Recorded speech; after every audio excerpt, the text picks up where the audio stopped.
வணக்கம் நண்பர்களே, trading and investing வர்த்தகம் மற்றும் முதலீடு சேனலுக்கு உங்களை நான் அன்போடு வரவேற்கிறேன்.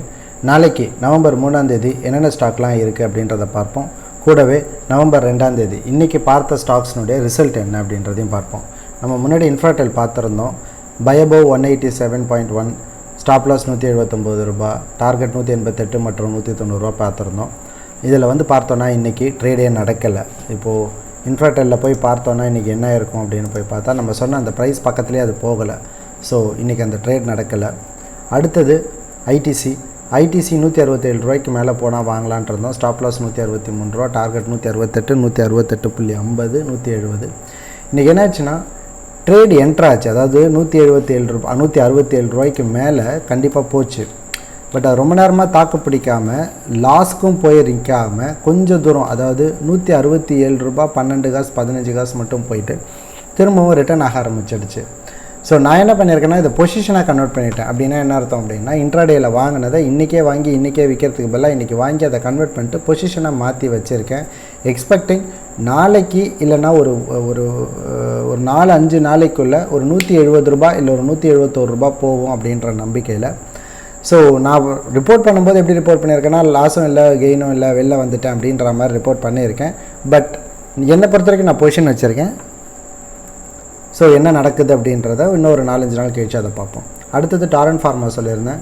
2585 ரூபாய்க்கு மேலே போனால் வாங்கலான்னு, ஸ்டாப் லாஸ் 2519 ரூபான்னு, டார்கெட் 2597, 610, 640 அப்படின்னு வச்சுருந்தோம்.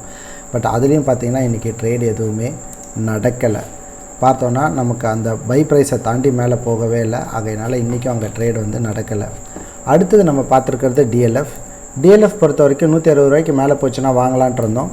ஸ்டாப் லாஸ் 152 ரூபா 50 காசு, டார்கெட் 161 ரூபா 62 காசு. இன்றைக்கி பார்த்திங்கன்னா ரொம்பவே டார்கெட் போச்சு. எனக்கு அதில் 1% ப்ராஃபிட் கிடச்சிது. அந்த ப்ராஃபிட் எடுத்துகிட்டு நான் வெளில வந்துட்டேன். நம்ம அந்த சார்ட்டையும் இப்போ போய் பார்க்கலாம். ஸோ டிஎல்எஃப் பார்த்திங்கன்னா நம்ம பண்ண ப்ரைஸை விட மேலே போயிட்டு அது கிட்டத்தட்ட 170 ரூபா வரைக்கும் போச்சு. பட் நான் அவ்வளோ தூரம் வெயிட் பண்ணலை. நான் 162 ரூபா தாண்டினவுடனே நான் வெளில வந்துட்டேன். நான் ரொம்ப வெயிட் பண்ண மாட்டேன். எனக்கு என்னை பொறுத்த வரைக்கும் 0.5%லேருந்து 1%ன்றது ஒரு நல்ல ரிட்டர்ன்ஸ். ஸோ அந்த ரிட்டர்ன்ஸ் வந்துச்சு அப்படின்றதுனால நான் அதை அப்படியே மாற்றி எடுத்துகிட்டு வெளில வந்துட்டேன். நான் ஹோல்டிங்க்கும் மாற்றவே இல்லை. பட் இதை ஹோல்டிங்க்கு மாற்றிருக்கலாம். என்னுடைய இப்படி போகணும்னு எதிர்பார்த்துருந்தோன்னா ஹோல்டிங்க்கு மாற்றிருக்கலாம். பட் என்னை பொறுத்த வரைக்கும் நான் ரொம்ப பேராசப்பட மாட்டேன். எனக்கு தேவையான ப்ராஃபிட் வந்துச்சுன்னா நான் அந்த ப்ராஃபிட்டோட வெளில வந்துடும். ப்ராஃபிட் சின்னதாக இருந்தாலும் பரவாயில்ல, கன்சிஸ்டண்ட்டாக ப்ராஃபிட் பார்க்கணும் அப்படின்னு நினைப்பேன். நிறைய பேர் என்கிட்ட சொல்லியிருக்காங்க 0.5%, 0.4% ப்ராஃபிட் பார்க்குறீங்களே, இது எந்த அளவுக்கு கிடைக்கும் அப்படின்னு சொல்லிட்டு. ஆனால் நீங்கள் நல்லா கவனித்து பார்த்தீங்கன்னா ஒரு மாதத்துக்கு மொத்தம் 22 நாள் ஒர்க்கிங் டேஸ் வருது. அதில் கிட்டத்தட்ட 20 நாள் நம்ம ப்ராஃபிட் கன்சிஸ்டண்ட்டாக எடுத்தால் கூட, இதே 0.5% கன்சிஸ்டண்ட்டாக நம்ம ப்ராஃபிட் எடுத்தால் கூட கிட்டத்தட்ட நமக்கு 4.5% ஒரு மாதத்துக்கு ரிட்டர்ன்ஸ் கிடைக்கும். 4.5% ஒரு மாதத்துக்கு ரிட்டர்ன்ஸுன்றதை நம்ம கன்சிஸ்டண்ட்டாக திரும்பவும் மெயின்டைன் பண்ணோன்னா வருஷத்துக்கு சுமார் 55% ரிட்டர்ன்ஸ் கிடைக்கும். அதாவது நீங்கள் 1 லட்ச ரூபா போட்டு இன்வெஸ்ட் பண்ணி ட்ரேட் பண்ணுறீங்க அப்படின்னா ஒரு வருஷம் முடியும் போது 1,85,000 ரூபா இருக்கும். இப்போ பாருங்கள், அந்த சின்ன சின்ன விஷயமாக சேர்க்கறது நமக்கு எவ்வளோ ரிட்டர்ன்ஸ் கிடைக்குதுன்னு. பெரியவங்க சும்மா சொன்னாங்க, சிறுதுளி பெருவெள்ளம் அப்படின்னு சொல்லிட்டு. இது எல்லாமே அதை நோக்கி போகிறது தாங்க. சரி, திரும்பவும் நம்ம ட்ரேடிங்கே வருவோம். நம்ம இதை தவிர்த்து நேற்று சில விஷயங்கள் மன்னிக்கணும். நம்ம நாளைக்கு பொறுத்த வரைக்கும் இன்ட்ராடே என்னென்ன இருக்குது அப்படின்றத பார்ப்போம். எனக்கு பெருசாக இந்த சார்ட்டும் கிடைக்கிறாங்க. நானும் கிட்டத்தட்ட ஒரு 200-230 சார்ட் கிட்ட பார்த்தேன். ஒன்றும் பெருசாக அமையலை. சொனாட்டா சாஃப்ட்வேர் மட்டும் அமைஞ்சது. பட் ஆனால் அதுக்கும் எனக்கு அவ்வளோவா திருப்தி இல்லை. பட் ஸ்டில் அந்த ட்ரேட் நாளைக்கு எடுக்கலாம் அப்படின்ற ஒரு நம்பிக்கையில் பார்க்குறேன். அதில் என்ன இருக்குதுன்னு பார்ப்போம். ஃபஸ்ட்டு பார்த்திங்கன்னா ஒரு நல்ல ட்ரெண்ட் இருக்கும். ட்ரெண்டில் பார்த்திங்கன்னா வால்யூம் கம்மியாக இருக்கும். கடைசியாக பார்த்திங்கன்னா ஒரு ஹேமர் ஃபார்மாக இருக்குது. ஆனால் இந்த ஹேமரில் ஒரு பிரச்சனை என்ன அப்படின்னு கேட்டிங்கன்னா, டெயில் ரொம்ப பெருசு, அநியாயத்துக்கு பெருசு, ஹெட்டும் ரொம்ப பெருசாக இருக்குது. அதனால் இதுக்கு நான் ஃபுல்லாக 5 out of 5 கொடுக்கணுமா அப்படின்னு பார்த்தா என்னால் முடியாது. ஆனால் வால்யூம் பார்த்திங்கன்னா நல்லாயிருக்கும் அன்றைக்கி. ஆனால் இதுக்கு ஒரு 5 out of 5 ரேட்டிங் கொடுக்குற அளவுக்கு இல்லை. கொஞ்சம் கம்மியாக தான் நான் கொடுக்க போகிறேன். வாங்க இதோட ப்ரைஸிங் பற்றி பார்ப்போம். ஸோ சொனாட்டா சாஃப்ட்வேரை பொறுத்த வரைக்கும் 325 ரூபாய்க்கு மேலே போச்சுன்னா வாங்கலாம். ஸ்டாப் லாஸ் 300 ரூபா டிஃப்ரென்ஸ் இருக்குதுங்களா, 25 ரூபா டிஃப்ரென்ஸ் இருக்குது. கிட்டத்தட்ட 7-8% நமக்கு ஸ்டாப் லாஸ்க்கும் பையிங் ப்ரைஸுக்கும் இருக்குது. அதனாலே எனக்கு இதுக்கு பெருசாக ரேட்டிங் கொடுக்கணுன்ற எண்ணம் வரல. பட் ஸ்டில் இது ஒரு பார்க்குறதுக்கு நல்லா இருக்குன்றனால நாளைக்கு ட்ரை பண்ணி பார்க்கலான் இருக்கேன். டார்கெட் 327 ரூபா 0.5%, அடுத்தது 330 மற்றும் 335. ஸோ இந்த ஒரு ஸ்டாக் மட்டும்தான் நாளைக்கு ட்ரேடிங்க்கு எனக்கு கிடச்சிது. வாங்க மற்ற விஷயத்தை பற்றியும் இப்போ பார்ப்போம். நான் நேற்றுக்கு உங்ககிட்ட சொல்லிட்டு இருக்கும்போது நவம்பர் 2ஆம் தேதியிலேருந்து நவம்பர் 6ஆம் தேதி வரைக்கும் சில பொசிஷன் ஃபியூச்சர்ஸ் பற்றி பேசியிருந்தோம். அதில் டிவிஎஸ் மோட்டார்ஸுடைய ஜான் பொசிஷன்ஸ் வந்து என்ன நடந்தது அப்படின்றத பார்ப்போம். ஸோ டிவிஎஸ் ஸ்டாக்ஸ் போகிறேன். டிவிஎஸ் மோட்டார்ஸில் பார்த்தீங்கன்னா நம்ம இது வந்து மந்த்லி சார்ட் போட்டு பார்த்துருந்தோம். ஸோ மந்த்லி சார்ட்டில் நம்ம என்ன சொல்லியிருந்தோம்னா ஒரு ட்ரெண்டுக்கு அப்புறம் ஒரு பியர்சிங் நடந்திருக்கு. ஸோ பியர்சிங் பார்க்கலான்னு பார்த்தோன்னா நம்ம சொன்ன ப்ரைஸ் 420 ரூபாய்க்கு கீழே போகலை. ஸோ இதில் நான் ட்ரேட் பண்ணலை. நேற்றுக்கு வந்து நான் ஃபியூச்சர்ஸ் எடுக்க வேண்டான்ற ஐடியாவில் இருந்ததாக வீடியோவில் சொல்லியிருந்தேன். பட் இந்த மாதம் சம்பளம் வந்ததுனாலையும் இந்த மாதம் வேறு சில இன்கம் வந்ததுனாலையும் நான் சில மியூச்சுவல் ஃபண்டை விட்டும் வெளில வந்தேன். அதனால் கொஞ்சம் காசு சேர்த்துருக்கேன். அந்த காசை வச்சு ஃபியூச்சர்ஸில் போடலாம் அப்படின்ற ஒரு ஐடியாவில் இருக்கேன். ஸோ நானும் இந்த ஃபியூச்சர்ஸில் என்ட்ரு ஆக போகிறேன். பார்ப்போம். ஸோ ஃபஸ்ட் திங் பார்த்தோன்னா டிவிஎஸ் மோட்டார்ஸ் வந்து ட்ரேட் நடக்கலை இன்றைக்கி நடக்காது. பட் நான் வெயிட் பண்ண போகிறேன். ஏன்னா இது மந்த்லி சார்ட்டு. ஸோ நான் குறைஞ்சது ஒரு 5லேருந்து 10 நாளாவது வெயிட் பண்ணி பார்த்துட்டு அவ்வளோ நாளும் நடக்கலைன்னா இதை விட்டு வெளில வந்துடுவேன்.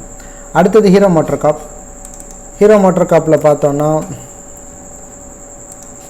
இதுவும் மந்த்லி சார்ட் தான் வச்சுருக்கேன். இதுலேயும் பார்த்தோன்னா ஒரு பாசிட்டிவ் ட்ரெண்டுக்கு அப்புறம் ஒரு பெரிய என்கல்ஃபிங். ஆனால் என்கல்ஃபிங்கினுடைய பாட்டம் ப்ரைஸ்ன்னு சொல்லக்கூடிய 2787 ரூபாயை வந்து டார்கெட் இன்னும் போகலை.